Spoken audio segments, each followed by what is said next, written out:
If you spent any time looking at wholesalermasterminds.com, if you've read any of the books, if you have watched any of the videos, you know that one of the cornerstones of what we think and what we believe and know to be true revolves around how to increase your MQ, your memorability quotient. How will advisors know that you were in their office, save the footsteps in the carpeting on your way out? We say that all the time.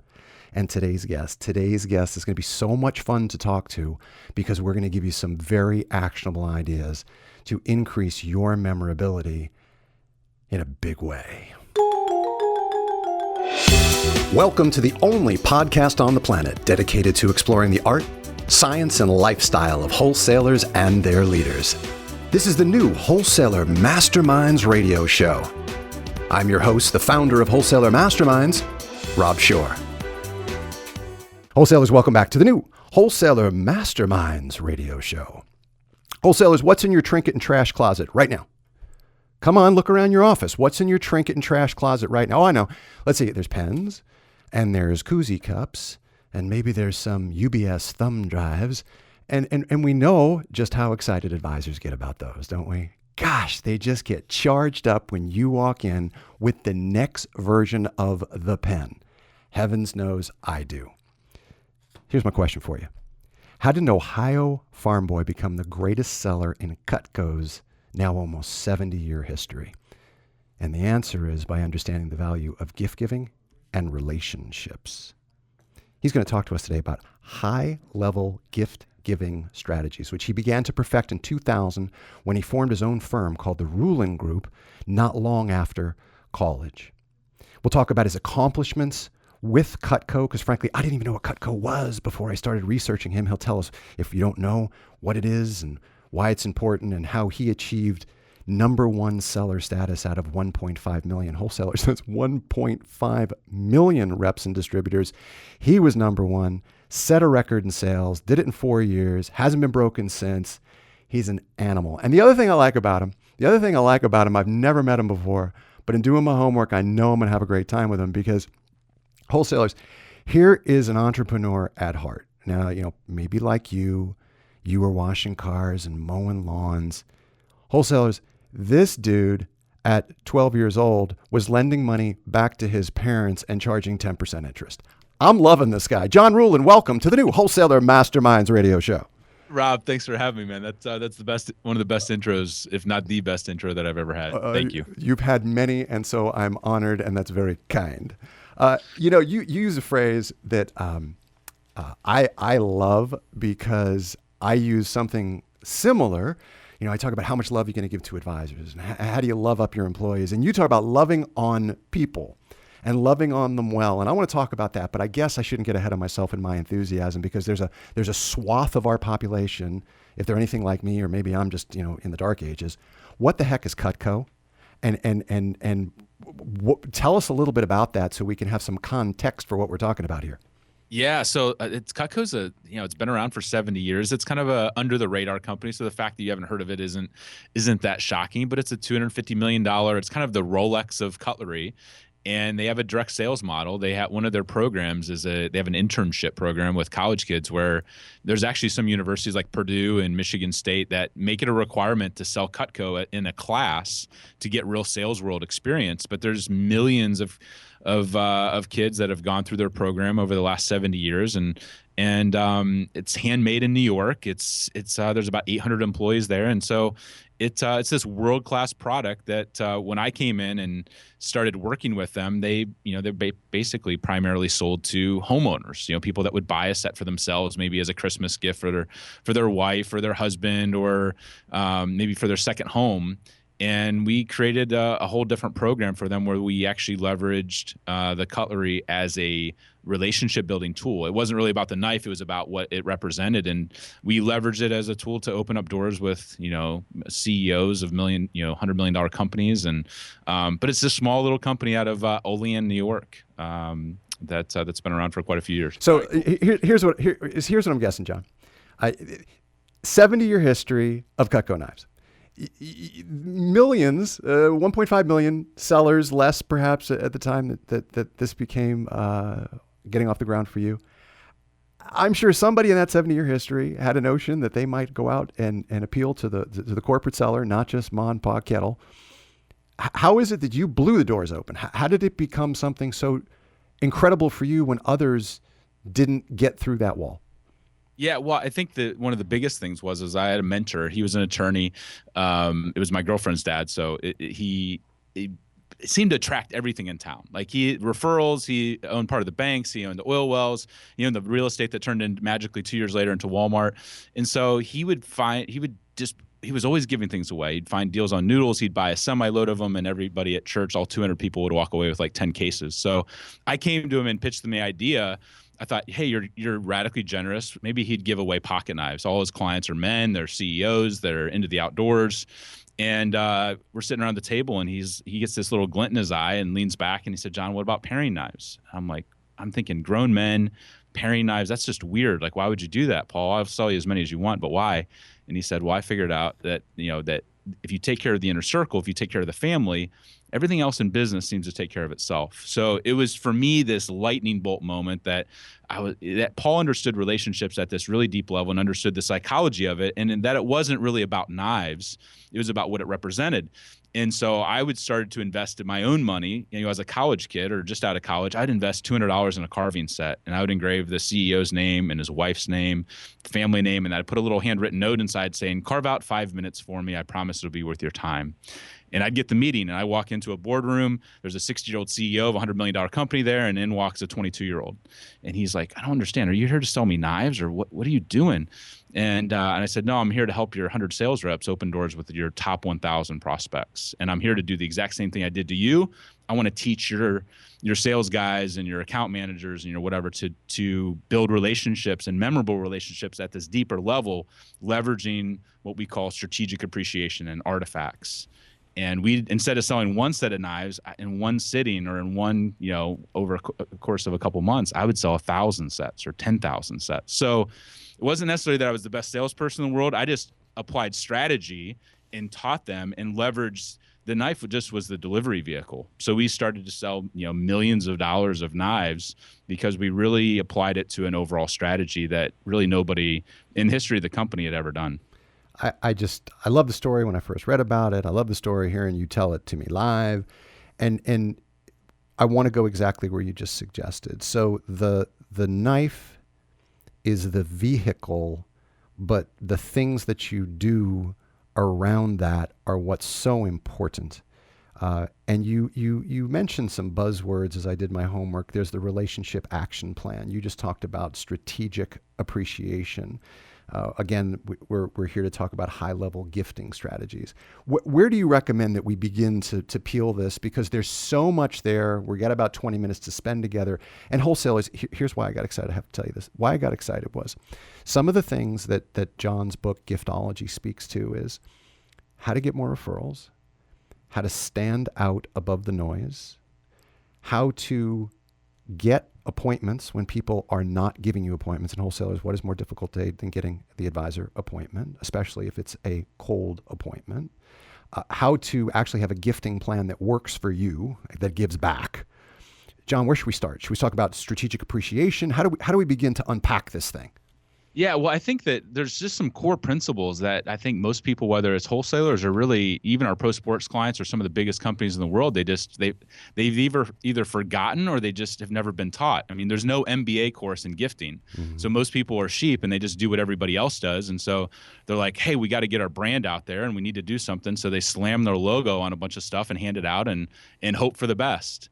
And they don't realize that people make decisions based upon how they feel. And if you're not thinking through the details of how you're showing gratitude and appreciation, then you're really oftentimes you're doing the exact opposite of what you want to be doing. You're investing money to offend people. And so I think that, one of the first things that Paul... Wait. You just said something that I have to stop on because it was so right on. You're investing money to offend people. So when we send them the beautiful new shape of the Bic pen, or when we send them the koozie cup, I assume you're referring to something that is in that realm.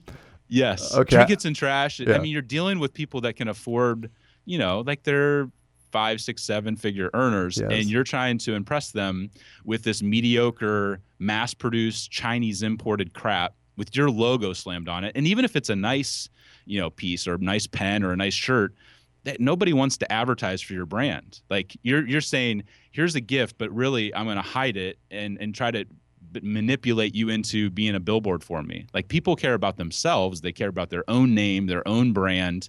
And yet we confuse what a gift and a promotional item is. Yes. A gift should be recipient focused, all about the person you're giving it to. A promotional item that you hand out at a trade show is all about the giver. It's all about their colors, their brand, their name, their logo. And people try to mix the two. And especially when you're dealing with advisors and high profile and higher affluent people, like they're not dumb. When they get the thing, they're like, it ends up at Goodwill, it ends up in the trash can. And in their mind, you created a memory point of what a cheesy SOB. Like, why would I want to sit down with that person when he tried to like give me this piece of crap with his logo on it? Like that doesn't emit or invoke these amazing, deep, warm, fuzzy feelings. It invokes the exact opposite. And so, Paul was beautiful. Like, not only did he give world-class things away, best-in-class things that people would actually want and use at a quality that they would feel proud of, but when you engrave it with their name, not your name, now they're in their spouse's name, now they're actually going to take it home, and every time they use it subconsciously, if it's world-class, they remember where it came from. Like, you don't have to put your name on it if you're giving out world-class things. If you're giving away like koozies and stress balls, well, okay, then put your logo on it. But nobody is confusing that with a gift. One of the strategies that we talk about at Wholesaler Masterminds in our coaching practice, we talk about, and we've done some podcasts around advisor reconnaissance, but then there's the application of how to apply what you've learned.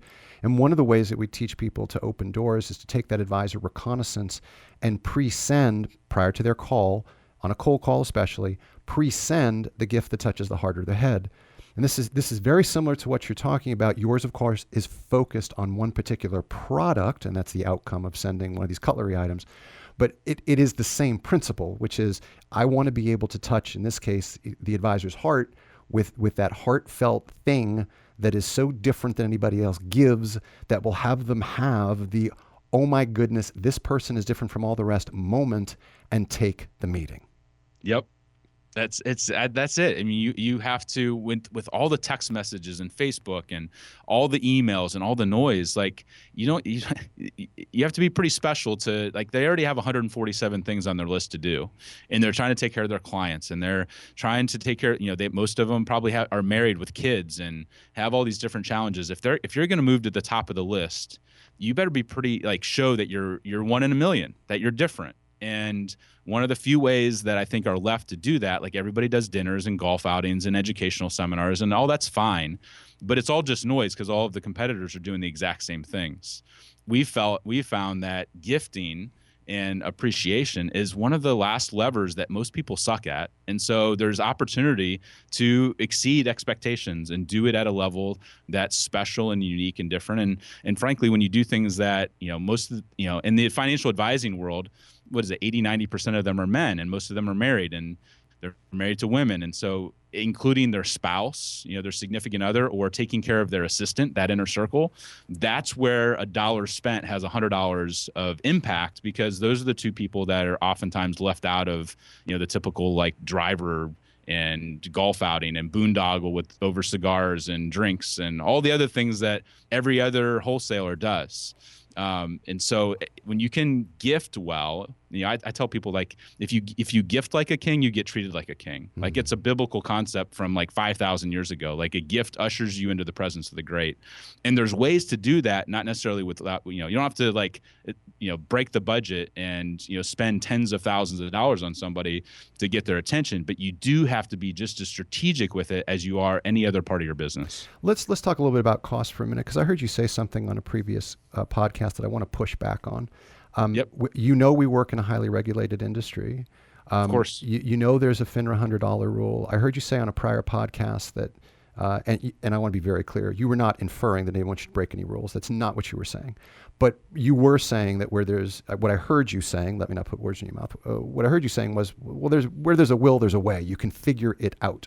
So how do we figure out how to put high-level gifting strategies into a world where we are monitored in terms of the gifts that we give, and there's a cap on those, a fine cap. Yep. So here's an interesting thing. So if you're going to try to give, a watch to somebody in this industry, like, that people are wearing like Breitlings and Rolexes, there's no way, like, you could spend $100 or $50 on a Fossil and it could be a really nice watch, but when the person that you're giving it to already has a Breitling or Rolex, like, it's going to get regifted. Mm-hmm. But if you take something that's, let's say a knife, most people have $5 knives in their kitchen, and you send them a $50 knife, all of a sudden it's remarkable because it's the nicest knife they've ever seen. And we've seen that done with mugs. Like, I think mugs are cheesy and chintzy, but somebody made a handmade mug for me and my wife, this clay maker, and it was a $100 mug. Wow. And it's the nicest mug on the planet, and I use it every single day because it's 100 times nicer than any other mug I've ever seen. So it's figuring out the categories where you can be remarkable and where you can personalize it, where you can be unique. And it's like my business cards. I spend $3 on my business cards, which people are like, you spend $3 on coffee, it's not a big deal. You spend $3 on your business card, and even Google is like, oh my gosh, like, are you going broke passing those out? Mm-hmm. And the simple fact is, because most people spend 5 cents on their business card, a $3 metal business card is remarkable. And most people throw away $3 flashlights and trinkets and tape measures and koozies. But where my big thing is, where everybody else is going cheap, I go expensive, and it's still within regulations and rules and whatever else. Where everybody's going expensive, I cut it out altogether, because you being 2% better than somebody else at a trade show or a golf outing or whatever else, it's just, it's noise. It doesn't stand out. And so I think that you can be, with some forethought. And I mean, at the end of the day, like, that's what we do for clients, is we help them think through the strategy and find those unique things that push the hot buttons, stay within rules and regulations. And we really are able to automate the process. And one of those things is, when you get a gift and there's a really thoughtful handwritten note that comes with it, now all of a sudden, instead of it being another Amazon box that shows up that's just stuff showing up, a gift comes from a person, and a person actually handwrites a note. So it's the handwritten note seems like it's not worth the time, but the simple fact is that that's what makes it personal. Yep. That's what makes it unique. That's what actually connects to the heart, and it's not just being another package showing up. So it's all the little details around it. Like, a handwritten note doesn't cost you anything but time, but that's what takes it from being like just stuff to being really impactful. What are some of the other cornerstones of the strategy? Because wholesalers, John, as you're starting to get the sense, he's not just a world-class salesperson of fine cutlery. He's also an author and a speaker and a consultant and a trainer. And by the way, if you're thinking that John would be an awesome kind of guy to have into a broker-dealer meeting, to be at a road show, to speak at a conference in front of your advisors, go to WMM Speakers, WMMspeakers.com, Wholesaler Masterminds Speakers. We can hook you up with John and get the right content in front of the right meetings to the right advisors. John, what are some other cornerstones of the things that you teach us about in the book? You talk about, for instance, you talk about a relationship action plan. Am I to be that pragmatic with my gifting? Yeah, I think that if relationships are important to you, and you think that relationships are one of your most important assets, you should have a plan on how you're going to show appreciation to your key relationships. It could be 50 people, could be 20 people, could be 2,000 people, but you have to map out how you're going to stand out and be memorable with those people, and what you're going to do, and what it's going to say, and when it's going to go out. And the simple fact is, most people give gifts very reactionary, or with with like 3 seconds of thought, like, oh crap, we had a good year this year. Hey, we got to do that. You got to do that poinsettia or Christmas basket we do every year, and on December 15th. Hey, Susie, here's the budget. Do the same thing as last year. That's about it. That 15 seconds of thought versus, wow, these are our 100 most important relationships. And if we're able to get access to these 100 people, it could 20x our business. And so what are we going to do? When are we going to give it? And so one of the things we talk about in the book is, don't give gifts out of obligation. Don't give them at times that are expected. It needs to be a surprise and delight. And so I give away $250,000 a year worth of gifts, which is to some people insane. That's a lot of money. By any measurement, it's a lot of money. Yeah. Guess how much we invest between Thanksgiving and Christmas on gifting? Well, if it's a portion of that, 150 of it, 175 of it? 0. Oh.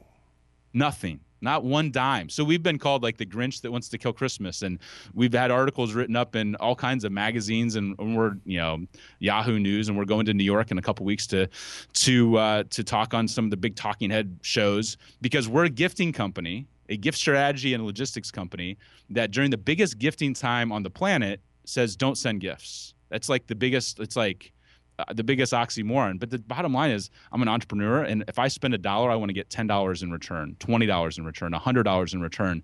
And if you give gifts when they're expected, like between Thanksgiving and Christmas, when everybody sends gifts, the fruit baskets and the bottles of wine and the nuts and the chocolates, you're just part of the noise. Like, there's a conference table that's ready to collapse in every office. People are eating and drinking themselves to death. It's the most noisy time on the planet, when all of your competitors are all having a pissing match over who can give what gift. I don't want to be a part of it. I want to give a gift in the middle of March or in the middle of July, when I'm the only package that shows up that's personalized, that's unique, that they take home to their wife. And guess what? When you're the only one that does something, you're remarkable, and and people talk about it, and you're remembered. And so I have clients from 10, 15 years ago that are like, I still remember the first gift you sent me. I can't believe you sent it on XYZ time. It was so memorable. It was so unique. It was so unexpected.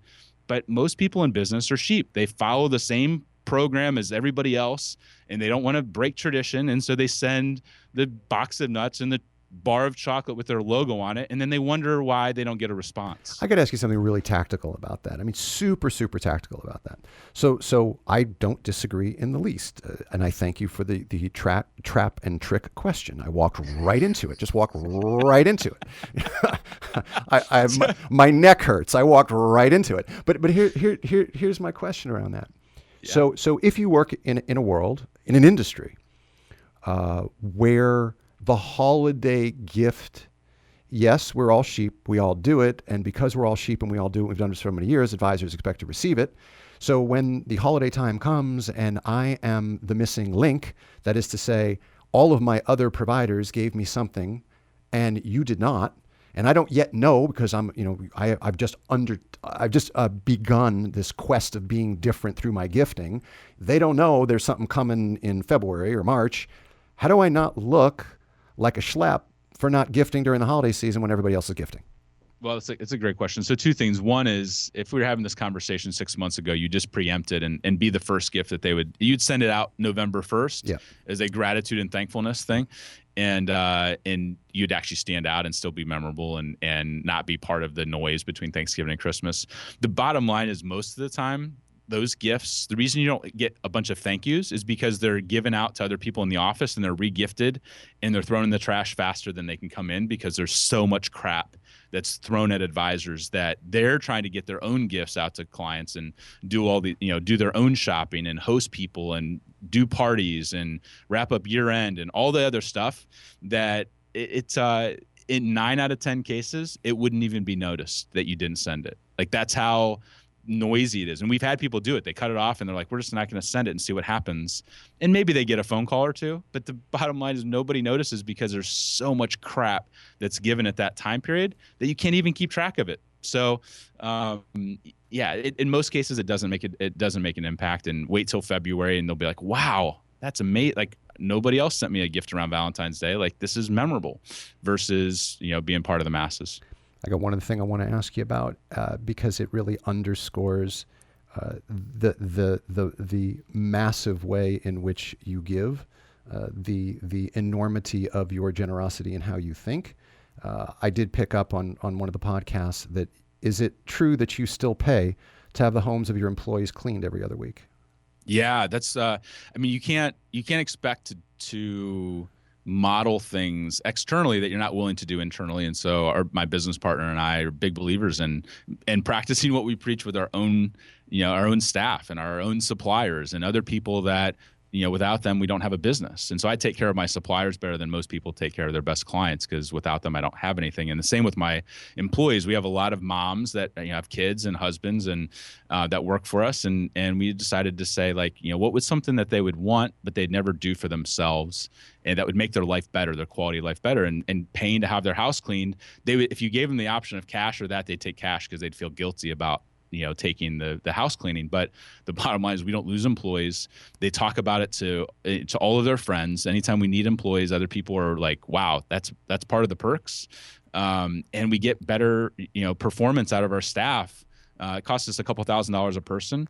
But a lot of times people are like, well, our salary range was $45,000 to $55,000. Like, people throw around $5,000, $10,000 increments on pay and don't think anything of it. And they don't understand that if you would redirect those resources at things that really matter to somebody, that for us, it has $10,000, $20,000, $30,000, $40,000 worth of impact, because their lives are just better, their kids' lives, their spouses' lives. It's just a huge way for us to model what we teach. Wholesalers, I hope, and leaders that are listening as well, I hope that this conversation with John, frankly, has your head spinning, that you're thinking about how to not be sheep, how you're thinking about how to do things differently, how you're thinking how to get yourself out of the sea of gift-giving sameness, how you're thinking about how to increase your MQ, your memorability quotient, how you're thinking about how to be more strategic with your gifting. John Ruhlin, it's been a real pleasure to have you on the show. Rob, thanks for having me. This has gone by way too fast. I know it has. Wholesalers, come back next time for another episode of the new Wholesaler Masterminds radio show. You'll find all of our content at wholesalermasterminds.com, and the podcast can be found at iTunes, Stitcher, and Google Play.